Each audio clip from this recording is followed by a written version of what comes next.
Yes, we are live, Juan. Again, very, very cool that you are in my show to have a conversation about this very fascinating topic, the homunculus, and of course, alchemy. How are you, man? Doing okay, man. Thank you for inviting me. I'm happy to be here. Excited to talk about the homunculus. Yeah, I man, I've always been love talking following about it. you for at least, well, I think at least a year now or something. And ever since you came up with these concepts, and also you provided a very large body of information to the channel Mind Unveiled, right?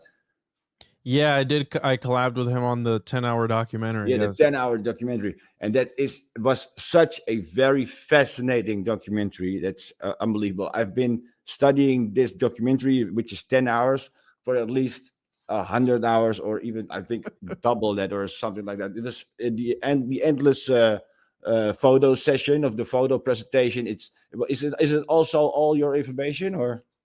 So what Mind Unveiled did in regards to the homunculus, he really took it, and I really love what he did with it because he took it a little bit of above and beyond. And by the way, I don't own the information. I read a lot and I present. I like reading about history. I've always been sort of a history buff, even in during school. And Mhm. so, what Mind Unveiled really did is he took it a step above and really thought outside the box as how the homunculus can fit into the old world model, right? Tartaria, lost civilizations, and all that Yeah. stuff. And he really took it above and beyond. He did a lot. I mean, that was probably 6 to 8 months in the making, that entire thing, and we were just bouncing ideas back and forth and present, and then new things would come up and more things would come up, and we'd find this text and this and that, and we tried out for the first time translating text using AI. So it was a Yeah. lot of stuff, and he really took it to the next level as far as like the Tartaria, Cabbage Patch Kids, and all Yeah, and that good also, stuff. of course, the different ancient works you presented in the documentary, like the Book of the Cow or something, and things like that, which I also translated myself using AI. But that now alchemy was practiced, of course, and studied during several periods in history. But which of these periods or were the most important or influential regarding alchemy or the homunculus?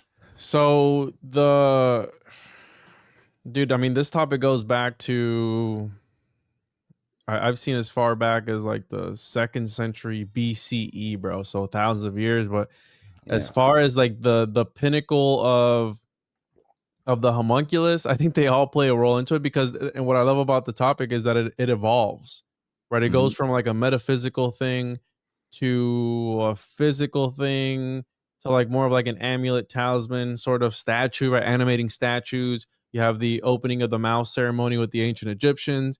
You have there's another one that the Mesopotamians also had, which was I think called it was something similar. I have the name somewhere, but it was the same idea of animating a statue and invoking a Hmm. deity into it, and it would prophesize. And the reason that they would use statues is because these deities, these gods, were too powerful to be observed in their real form. So they would put them in these statues, and hey, you can interact, a mere human can interact with it, this mortal animal, if you will, like a human's just a monkey. They can interact with the divine through this medium that is so like the statues were a sort of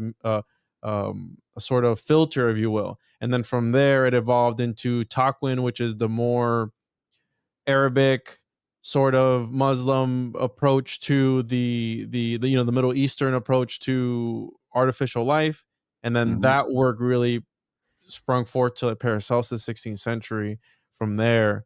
But if I had to guess, I mean, I'd say it was around the 8th, 9th century when the idea of artificial life was really coming Yeah, to and it was a it real a thing. other it was they had a concept like the talking heads or something like that, yeah? The And teraphim, yeah. was it really a concept of a physical talking head, or was it more like an interpretation, like an oracle or something? What do you think, bro? That's what I always wondered Well, too. now I have some very, I think, some very fascinating insights about this. Have you ever heard about the Ora Linda book? The Oralinda, I think so. Yeah, it Yeah, was. I well, mean, unless it was you who sent it to me. yeah, well, I saw your conversations you had with Jay Widener in the past, and he also brings, of course, the very fascinating topic of the cross of Henday and things like that. Yeah. And this concept, of course, also speaks of a cycle, which is also and this cycle, or the information about this, was of course also sought after by Adolf Hitler. And Hitler Wow. and his Nazi crew also were heavily investigating their Aryan origin. And because of that, they discovered the so called Ura Linda book, which is an ancient Frisian manuscript.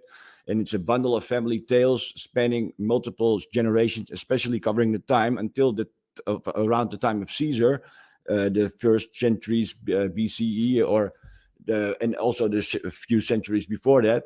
And they are filled with stories and legends about this so-called Aryan heritage, and this Frisian culture also ruled or governed the earth, and they also they frequently used oracles. They were the origin of the famous oracles of the old world, and of course these oracles are of course some kind of an ancient artificial intelligence, or some kind of source for magic or magic information. And I think if you particularly as an expert in the homunculus or alchemy study, I think the Oralinda book specifically could be very, very interesting for you as a package of information. Yeah, I'm pretty sure I've seen like the name, unless it was somebody who commented about it in one of the comments. But yeah, this is really interesting. I love how it's considered a hoax or a forgery. Usually stuff Yes, like yes, exactly, yeah. that. And of Yeah, course, I never heard about this though.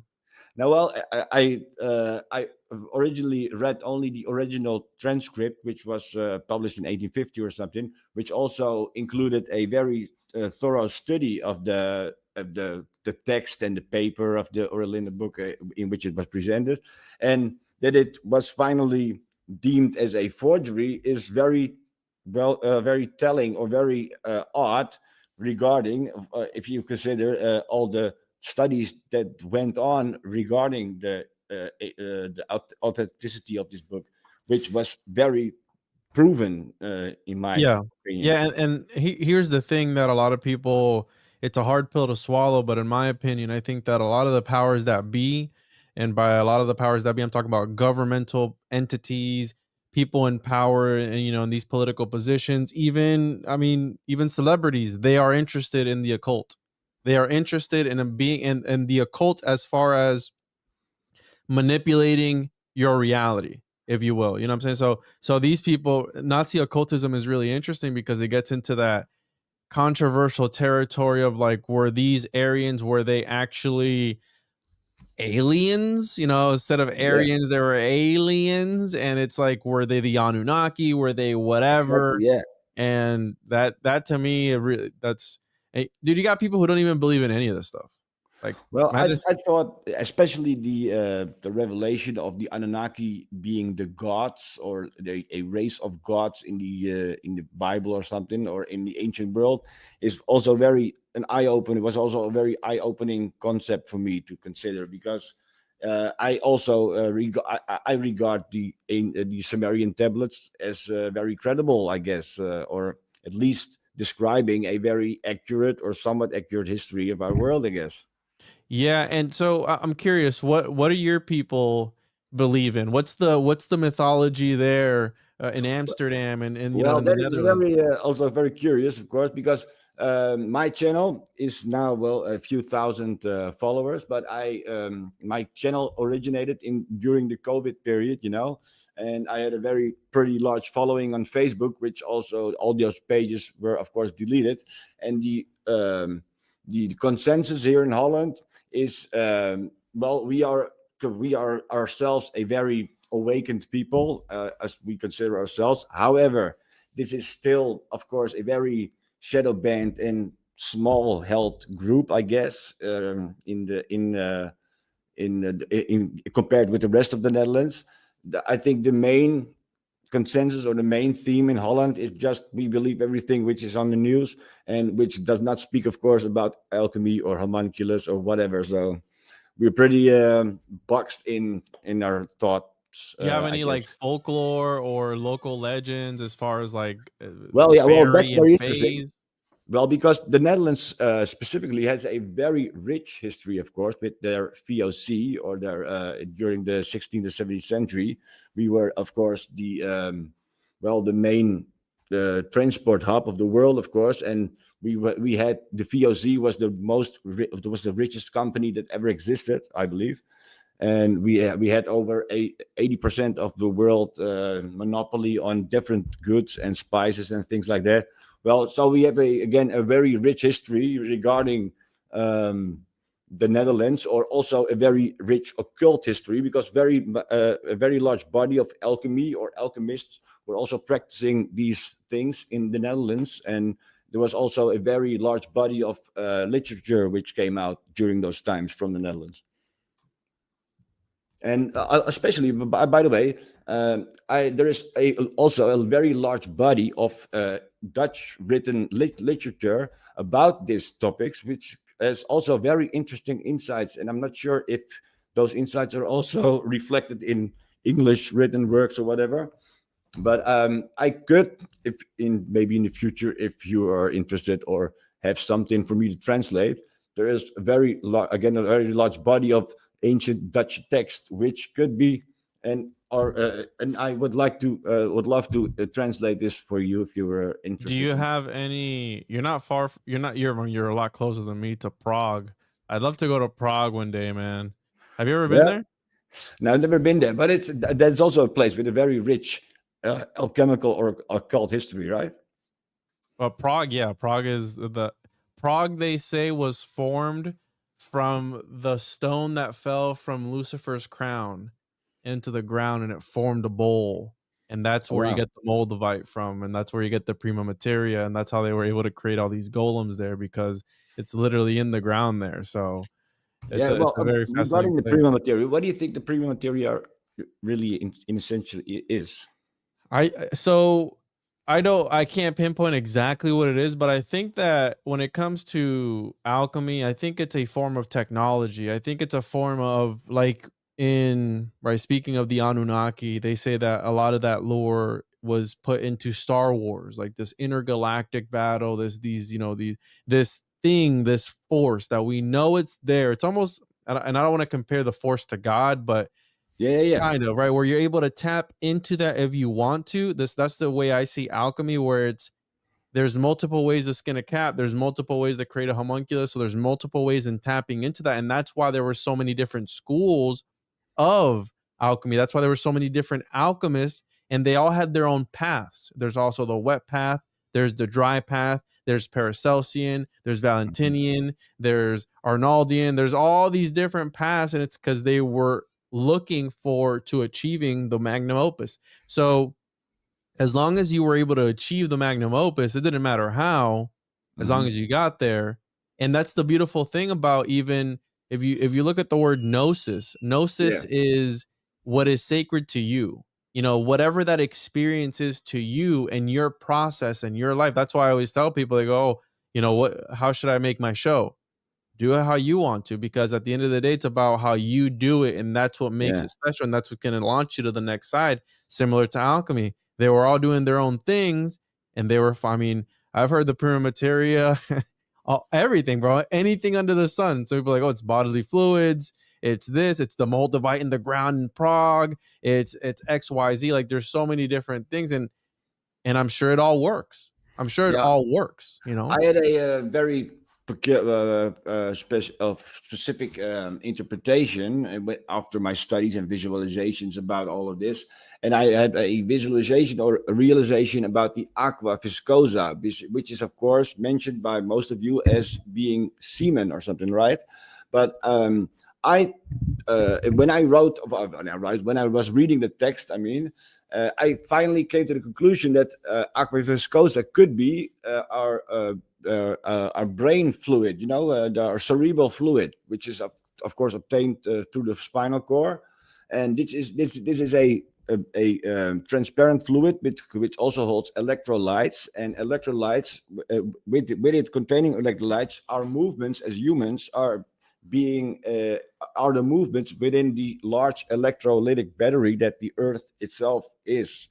Yeah, and that's also reminding me of the colostrum, which is, according to Manly P. Hall, if you read the Occult Anatomy of Man, it's what, in the brain, it's this fluid, right, that goes down the chimney, and there's a part in your brain that it comes down, and you're not wrong, bro. And here's the thing with this, because you mentioned visualization, which is important in alchemical lore, because not only were these alchemists practicing alchemy the practical way and doing it with their hands, and in the lab and controlling the fire of the furnace, which is the most important part of alchemy, but they were Mhm. also visualizing, because an alchemist needs to work on multiple dimensions at once.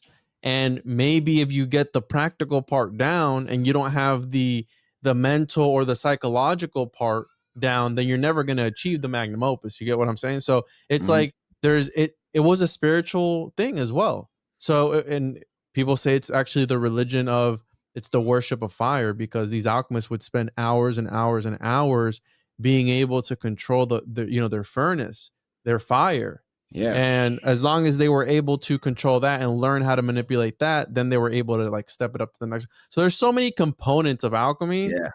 Yeah. And dude, I mean, as you know, on the homunculus alone, there's 10 hours of material. Yeah. Yeah. That's just homunculus, dude. That's not even that's not touching on the philosopher's stone. That's not touching on the No. divine hermaphrodite. That's not touching on all the immortal alchemists, like Yeah. that whole lore. You know what I'm saying? So Yeah. Yeah. Yeah. And what do you think? What's the status of alchemy or these practices achieving a magnus opus by you or me or whatever, or maybe our governor or governors or our government? Is there something occult still going on in our society today? Of course, I think so, because our complete society is under some kind of spell or something. But what do you yeah, think? 100%. I think that this stuff is still going on. I would go as far to say, because how I mentioned earlier, the evolution of the homunculus, it went from this spiritual being, right? The Taoist did a meditation where they would do semen retention. They would, and I'm sure that it was about like a lot. In my opinion, it was like Kundalini rising, and they would birth this doppelganger out of their solar plex, and like this entire thing. So it's about raising your vibrations, right? And that's in the Mhm. physical aspect of it. So then once we get into like the 19th, so we have this evolution, right? Spiritual, blood and bones, 16th century. Then we got 17th, 18th century where it disappeared. 19th, 20th century, you have Crowley writing about it, and he was writing about his own version of it. And it could be a regular person, as long as the astrological alignments lined up correctly. You would invoke the deity into that fetus. That person would grow up into power or whatever and emanate that goddess or elemental or archangel, that energy into this reality. Because again, what I mentioned earlier about these statues and the way that you're able to perceive divinity, that's a sort of another way of like they grow up, and the I guess they're used as a vessel, or like I call it a cosmic fleshlight, where the Mhm. gods are able to feel reality in some sort of way. Because there's something to be said about that. If you look at the book of Enoch, or really any ancient scripture, that at the beginning, we talked about the Aryans. What happens with them? They come down and they start mingling with the daughters of men. Usually, Yes. there's Yeah. something about that human experience that they crave. And so Crowley writes about this in a way of invoking this deity into a regular person. And in my opinion, I think it's gotten as simple as that, to where I think that there are the people in power, a lot of them could be considered homunculi. Yeah. And No, I'd yeah. even go as far to say that there are people being cloned in reality and put in places in power in the government. And I just did a short on RFK Jr. talking about a parasite eating his brain. Did you see that?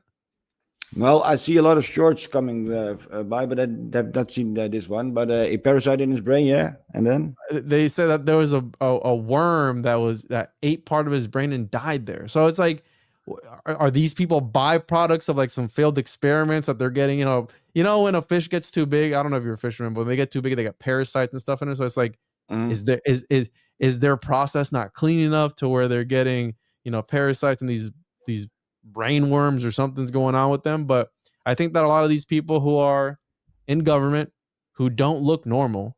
I mean, they're No, also a that's thousand true. years old. Yeah. They don't look normal. I mean, here in the United States, but here they just look like zombies. They're homunculi, bro. In Yeah, my well, opinion. that's also very curious for us here in the Netherlands to see, because we only, well, we usually see Biden failing or something, and it's so obvious that this is completely a hoax or a completely situation which is completely controlled. But how is it possible that this obvious intelligence operation is still getting so much support in America? Like, of course, the vote is Dude, completely rigged, but I think that it's a manipulation of perception yeah. 100%. I think that things aren't what they seem. And I think that because how you're saying it's so obvious, Hmm. but this is the best we could do. This is what people put into power. It's obvious that it's corrupt, but I Yeah. don't buy into the left right paradigm here in the No, no, States. no, I no. think that if you're part of that situation, I think you've been brainwashed. I think it's all fake, dude. I think it's Yeah, all man. manipulated, and I think Yeah. that they're selected, not elected, and that's just my personal opinion when it comes to that. Yeah, I also came to the conclusion or to the realization that, of course, our consciousness is completely responsible for the creation of our entire physical world. And with that being a concept or a fact, then could we eventually, our personal, we as an ego, are we maybe the homunculus, which is projected into this world? That is something that has been debated since the beginning, in my opinion, of what is creating reality Hmm. and what is observing my reality.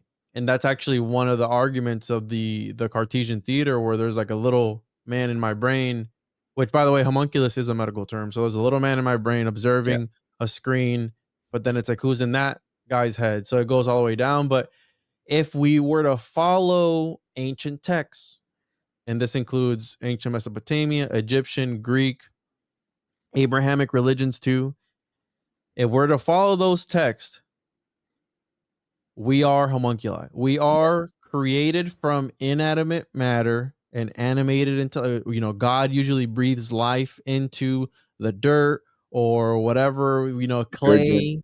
Yeah. The Anunnaki, the whole story of, genetically creating this human being to take over for the dude, that screams. And let's say it's not even homunculus. Let's say it's a form of ancient cloning or ancient genetic manipulation, ancient CRISPR, if you will, like some Yeah. sort Yeah. of Yeah. Yeah. Sure. ancient technology that I believe they were able to at least replicate once or twice. Maybe let's say that they couldn't get it every single time, but let's say that the ancient Egyptians were preserving the bodies to then later reanimate them, maybe in a symbolic way or in a literal, who knows? Because we weren't there. You know what I'm saying? Yeah, So well, especially also the concept of more recent times, like John the Baptist or Jesus Christ, of course, which are also described being children or products from or coming out of a virgin, of a holy virgin or something. It's also that's it's that's con- maybe that's a religious controversial. way to for a concept like the homunculus.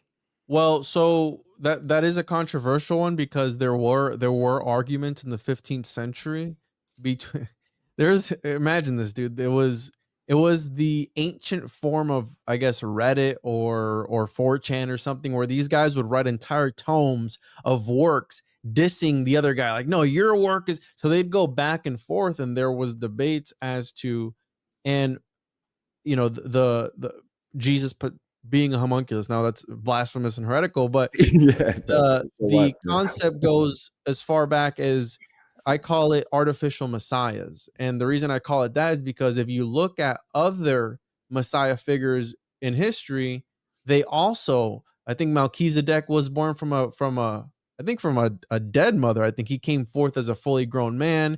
And you Yeah, have the whole Osiris and the Set, first Greek kings also. the Greek, all that stuff. They were born fully formed. Again, this is history. So, Yeah, yeah. but there is some credible, I guess, credible sources when it comes to that, and ideas and debates of the possibility of this. How you're saying, and it's not just Jesus Christ. It's a whole bunch of different gods and messiahs that have this sort of the same similar origins. If you've ever watched the Zeitgeist movies where they Yeah, break yeah. all the parallels down, yeah. So Well, of definitely. course, also the fact, of course, that there were alchemists involved in writing down the King James Bible, for example, right? Yeah, so that's the whole thing with Francis Bacon. Some people say William Shakespeare, you got John Dee in there. Mm-hmm. So if we're to follow the lore, the legend that John Dee, Edward Kelly, and William Shakespeare were all hanging around together for the missing years of Shakespeare's life, Yeah. he'd learn about the alchemical ways. He'd be present for these seances that they allegedly had, for 10, 12 hours a day. And he was just learning the occult lore. So if that rubbed off on the guys that were in charge of the Bible, maybe. I mean, this is the way I see it, bro. And this is the really interesting part about it all, because there is alchemy in the Bible. The alchemists saw the book of Genesis as the most important alchemical text to ever exist, because it shows how to create what they call a munus undis, a miniature world, if you will, the philosopher's stone. And what's interesting is, if we take the text of the Bible and say that there's hidden ciphers within that text, the text itself, there's hidden messages, maybe in the original 1611 version, right? The first one that they printed.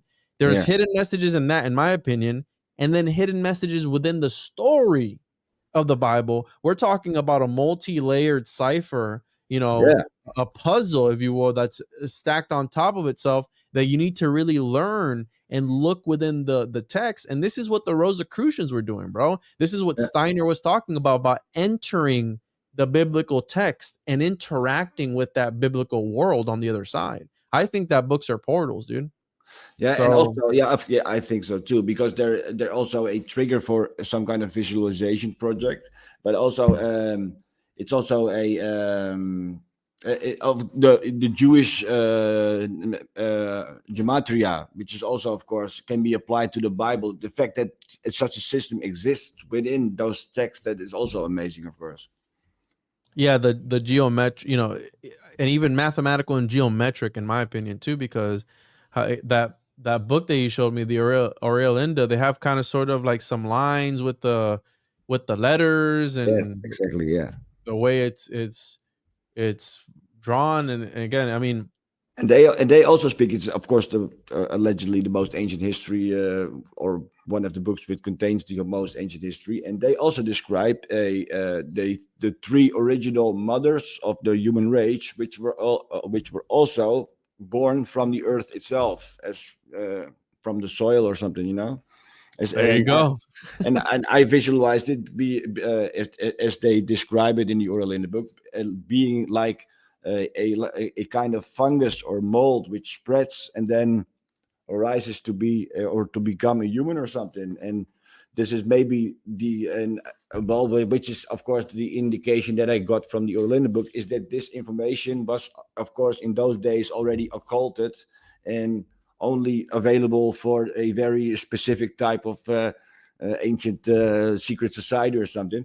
But what also a very fascinating thing for me to realize was also this, because in the video of of Mind Unveiled, they also showed a lot of ancient or medieval art and things like that, like the works of Geronimus Bosch, the Garden of Delights or something, which is a threefold piece, and I discovered that when you close this painting, it's a very peculiar image, and I also have it here. This is the image when you close this painting.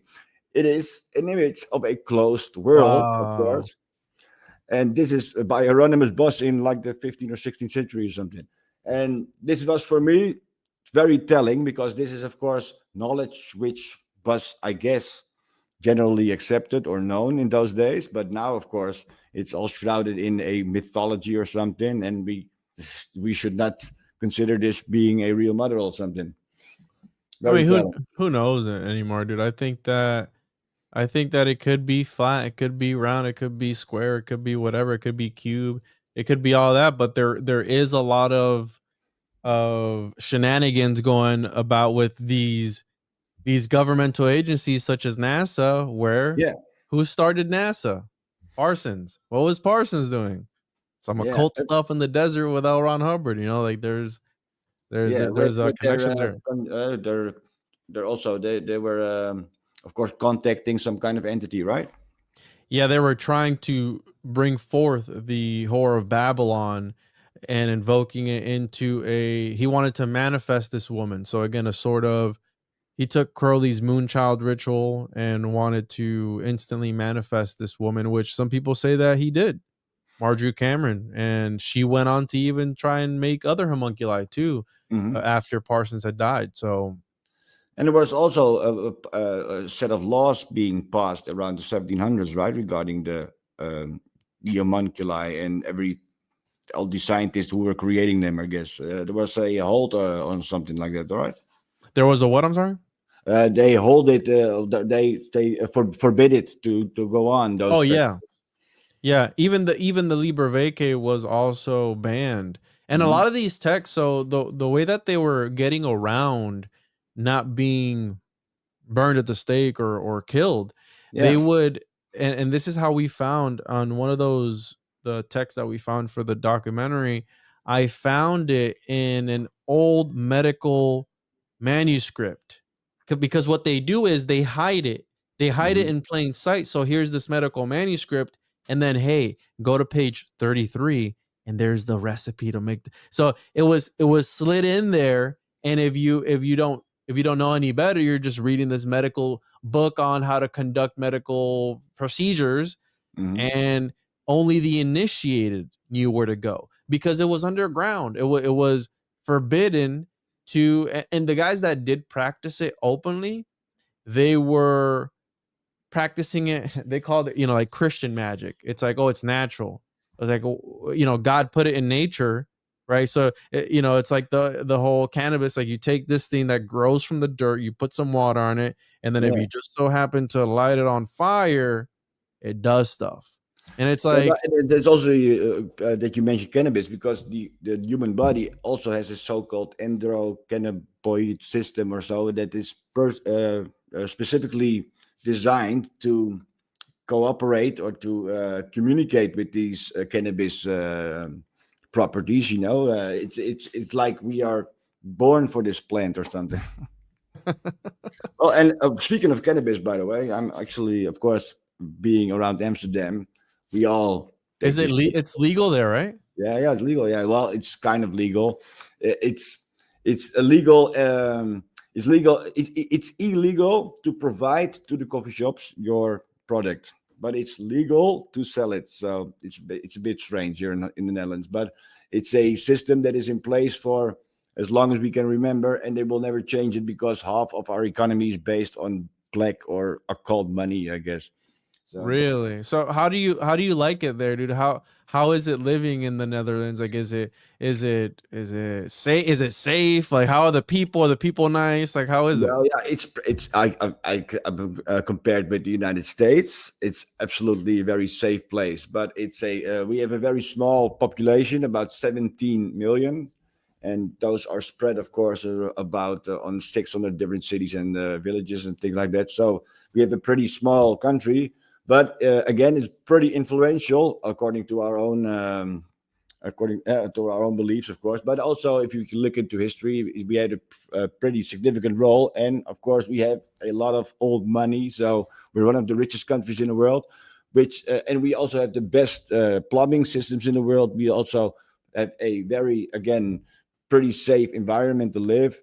However, our society is completely controlled by information. Of course, we pay a lot of taxes and things like that compared with other countries or whatever. However, if you're an international company with a lot of money, whatever, then you could consider the Netherlands as being a tax haven or something. Yeah. However, for us residents, it's just as everywhere else in the world. We're being controlled to the last Right, yeah. euro in our case. So Is the red light district real, dude? yeah, well, they're absolutely real. However, the red light district has been declining for at least the last 20 years because of all kinds of policies, and this has resulted in a loss of windows or properties of the red light district by at least 75%. So it's Damn. it's not even close to what it used to be. Yeah, it's Also, I interesting. think with the coffee shops as well. With the coffee shops? Yeah, well, there was in I believe 20 years ago there were about at least 1,000 coffee shops in Amsterdam alone, and they're now reduced to under about 100 to 200 maybe or something, which is of course Really? a lot, of course. But and besides that, every village in the Netherlands also has its own coffee shops. We have two coffee shops here in my hometown, which is just under Amsterdam.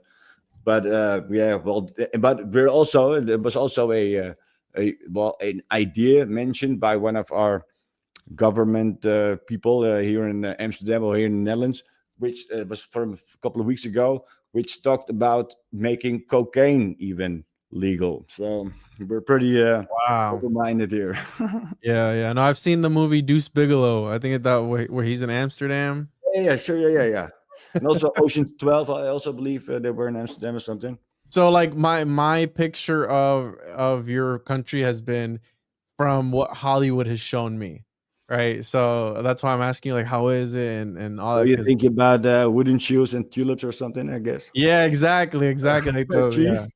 and the Well, people our driving biggest into the canals with their yeah, bikes. well, our biggest export product is ecstasy. So and that's Really, and that's a fact. We export more ecstasy than we do cheese, and cheese is very DJ large and Tiesto heavy. is from Amsterdam, Yeah, right? it's just those from Amsterdam, and yeah, well, of course, a lot of people.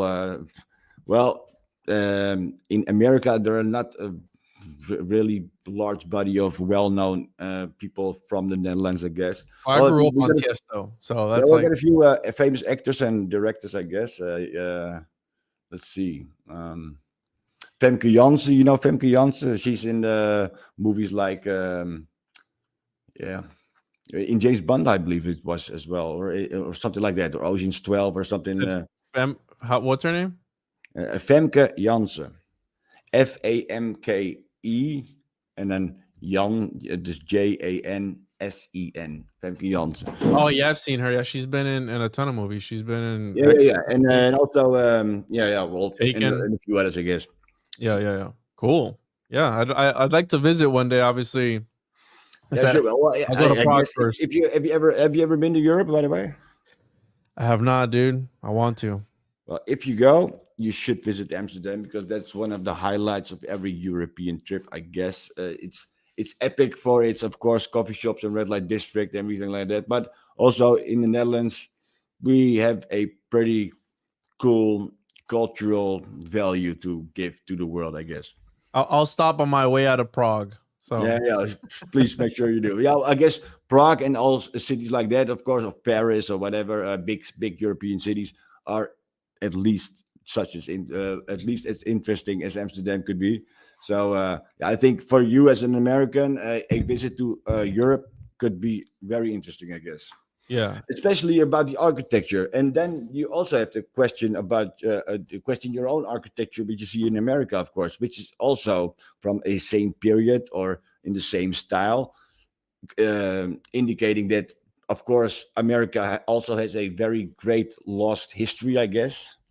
Well, if you follow what like Narco Longo and they talk about that the U.S. or even Florida with the Gulf of Mexico that's the true Fertile Crescent, and that we actually, because that would go completely against the mainstream narrative and mainstream history, or there could have been multiple civilizations that sprouted forth, and a lot of these things that they're describing in these old texts could be similar places, and Yeah, I guess it's so too. very Like, yeah, broad the way that a lot of these ancient texts talk. So it could have been like, maybe people are reading into it like and interpreting it like, oh, this could have been here, when in yeah, exactly. actuality it could. I saw a clip of last week or something about that talked about Washington being called Rome before in ancient days and described as Rome with the seven hills and things like that. And that was very interesting. There's seven hills in Prague too, so there's Yeah, something about exactly. that.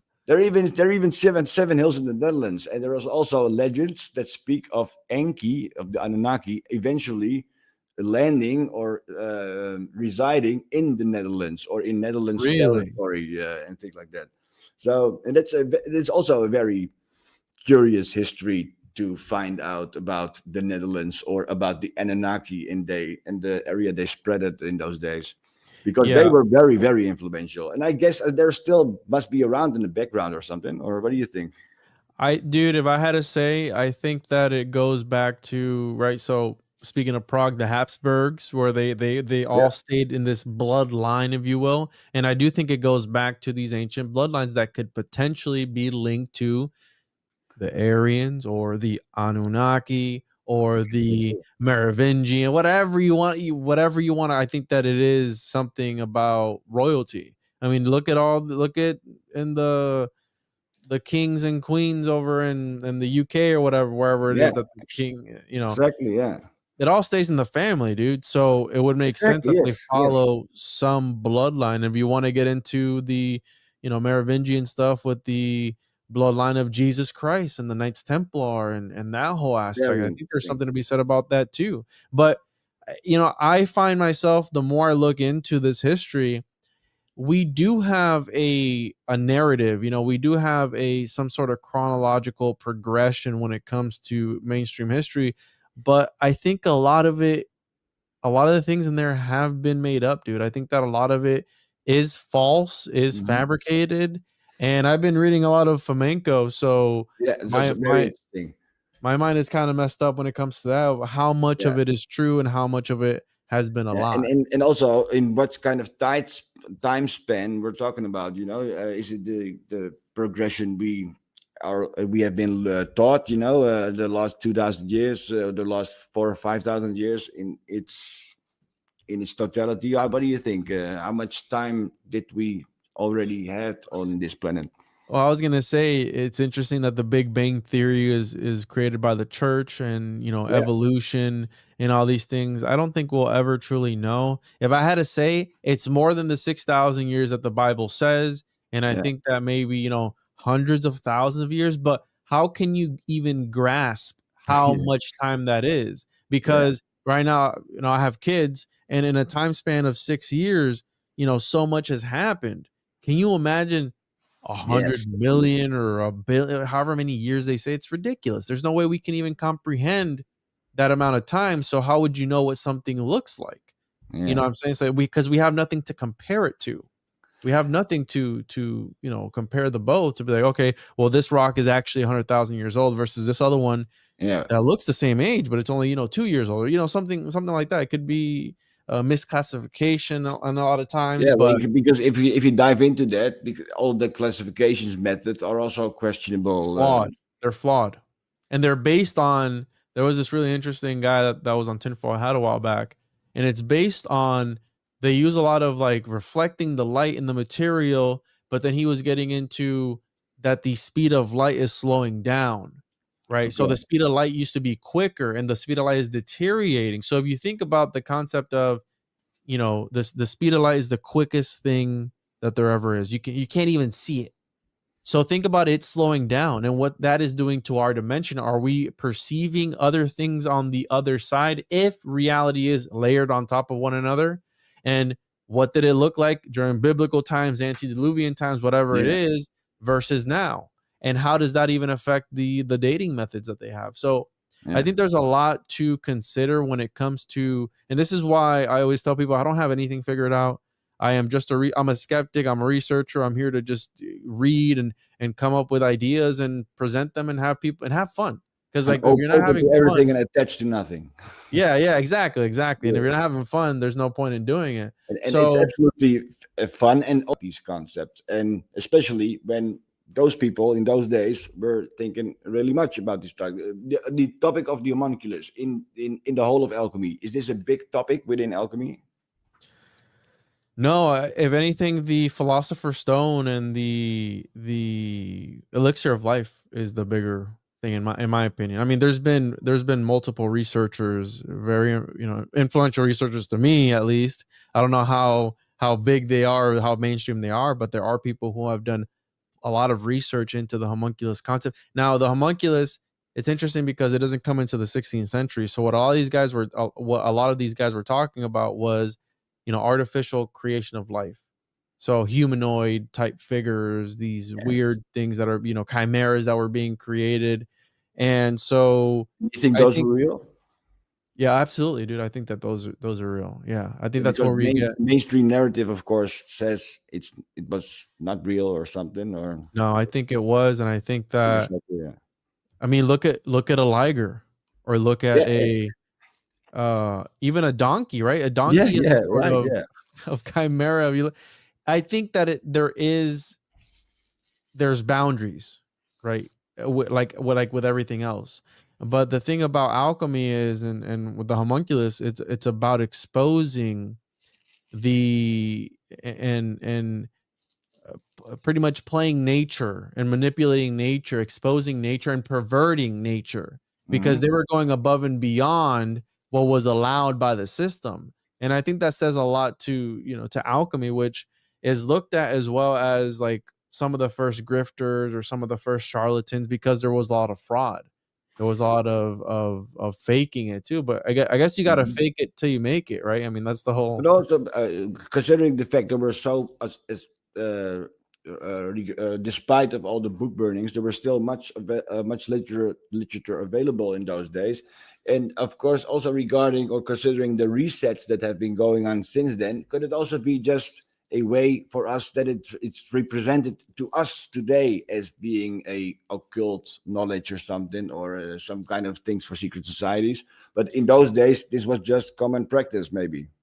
Yeah, That could, well, according to the history, if you look at it, it was openly yeah, used back then, and then when they started to hoard the knowledge, it became into this elitist sort of secret society esque, and that's when they started to write in symbols, and only the initiates understand the symbols, so only those would be able to pass the knowledge on, and if nobody's in the secret society to pass the knowledge on, it dies off. But then, yeah.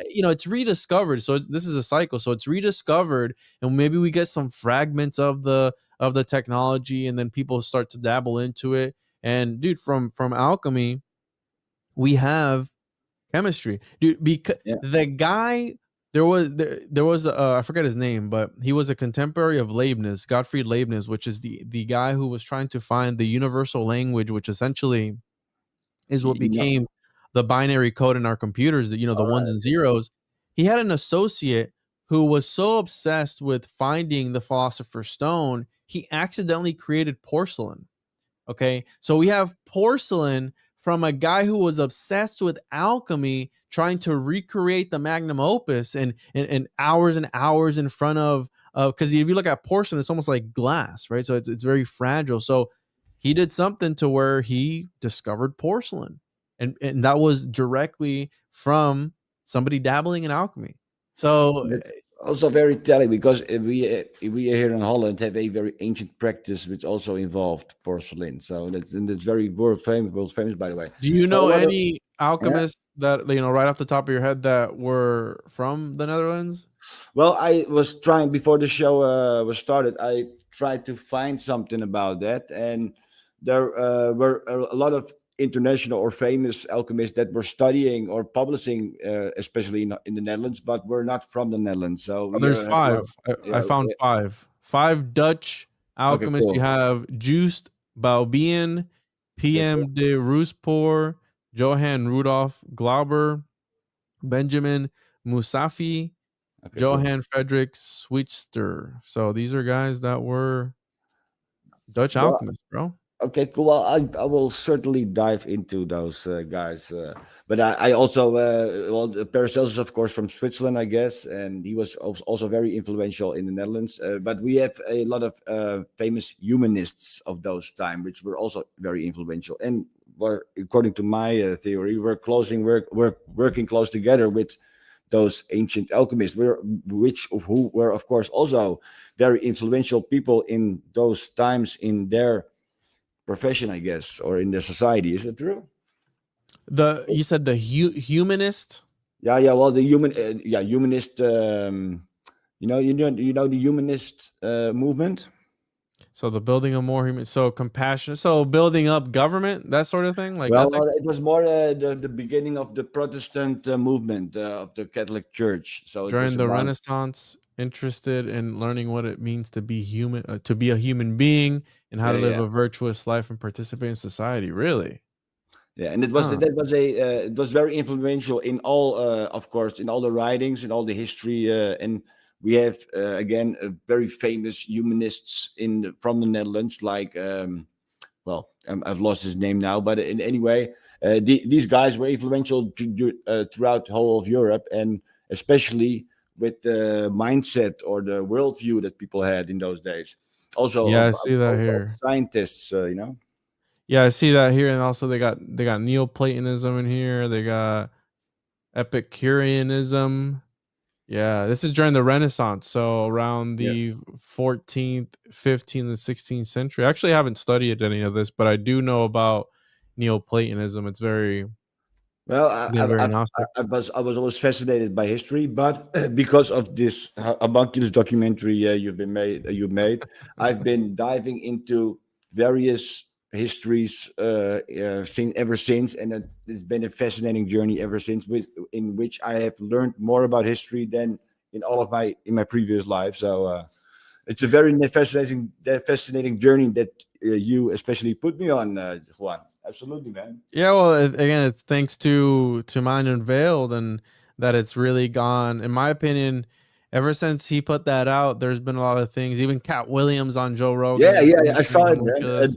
that was also a very telling thing because I ever heard about the homunculus from your channel and from mine and Vale, but especially hearing Cat Williams talking about it, that was also.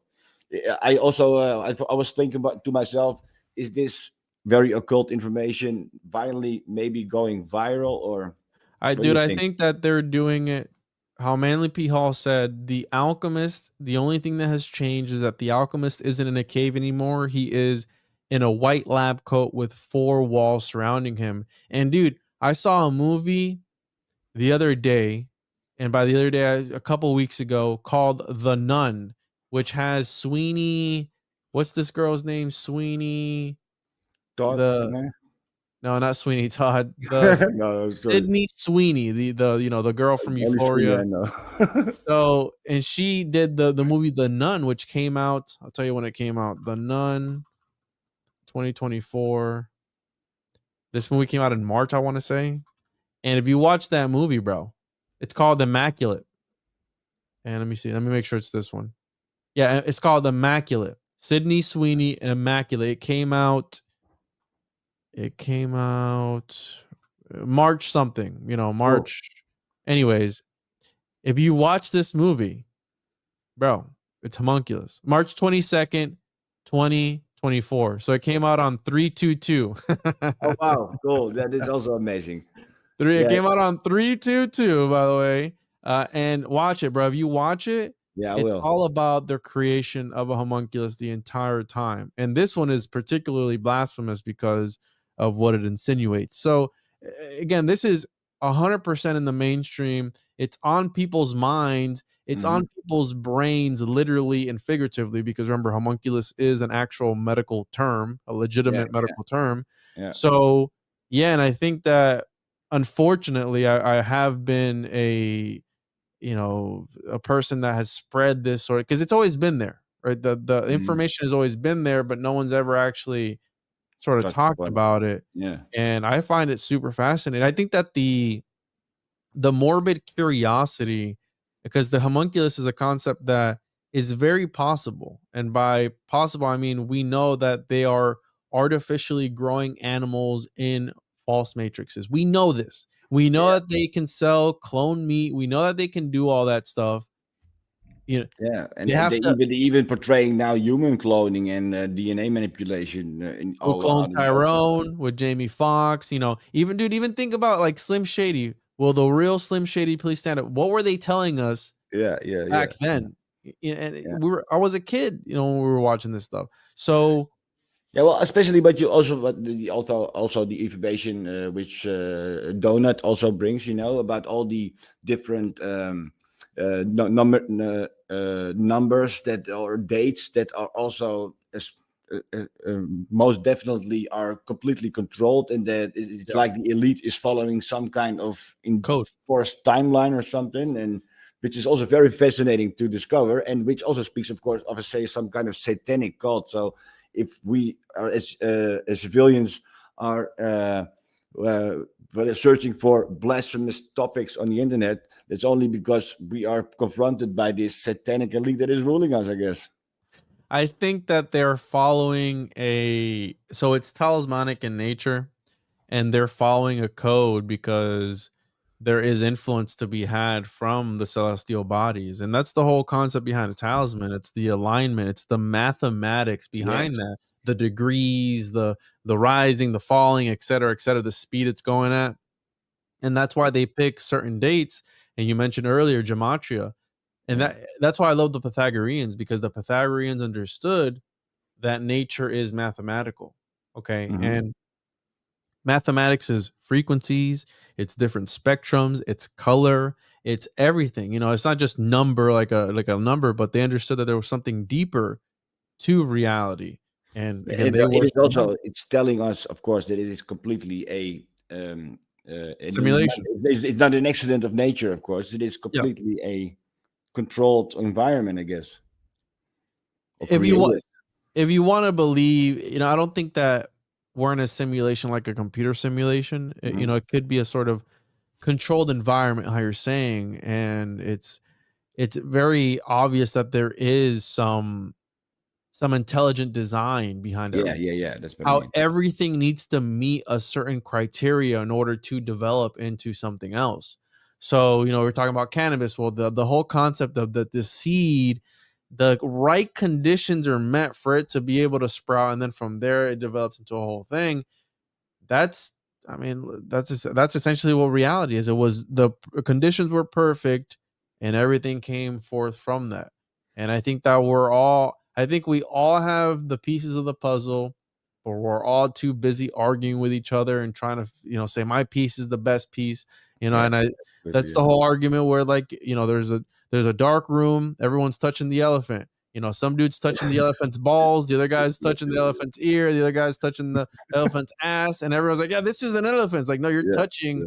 a piece of a broader thing, and that's the same thing with, you can apply that to alchemy. It's the same thing. You're tapping into something. How do Hmm. you use it? No one knows 100% except God, because He's the one. Yeah, and to conclude this talk, do you believe in God? I mean, not in a religious way, or more in a like a that you just know it is real, or know He exists, or what do you think about God as a concept? I do believe in God. I do consider myself a Christian, although Me not too. not the best one, but I do consider myself a Christian because that was my foundation. Me too. But Yeah. I Born do again. believe that there is a higher power at play manipulating things, and I think that there is, uh, bro, it's intelligent design. I mean, if you look at how you're saying the golden ratio, there's a reason Hmm. why people follow that, and just the way that reality's set up. And I think that it's a lot weirder, and the truth is stranger than fiction. So I think that there are multiple layers of reality that we still need to understand, in order to be able to really discover, what is consciousness. Let's start with consciousness. Like, what Yeah, is that's the that? most important thing, I guess. Yeah. What is the soul? What is the next thing? Yeah. There's so And I many things. think if we really grab that concept, we also understand much more about alchemical practices in the past, I guess. 100%. Yeah, 100%. I think this is enough for us today, Juan, because I want to go to bed as well. And I also believe that you had a very long day Yeah. so far. So, Oh, uh, dude, this is great, man. I really enjoyed yeah, our man, conversation.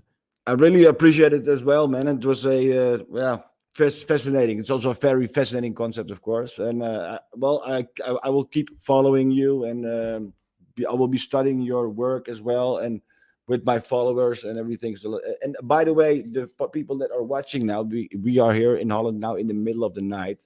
So normally I have a pretty significant amount of people that are watching, but there are still a few dozen people which are now viewing in the night times. And I saw everybody in the chat, but uh, I will react to you guys later. But thank you for watching, by the way, guys, and thank you, Juan, as well, especially for you that you appeared in our show, man. Thank you very Yeah, much.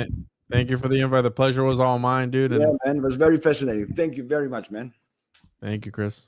All right, guys. Hey, everybody at home, iedereen thuis, een hele fijne avond. Very good night to you guys. Bye bye. Bye, everyone. And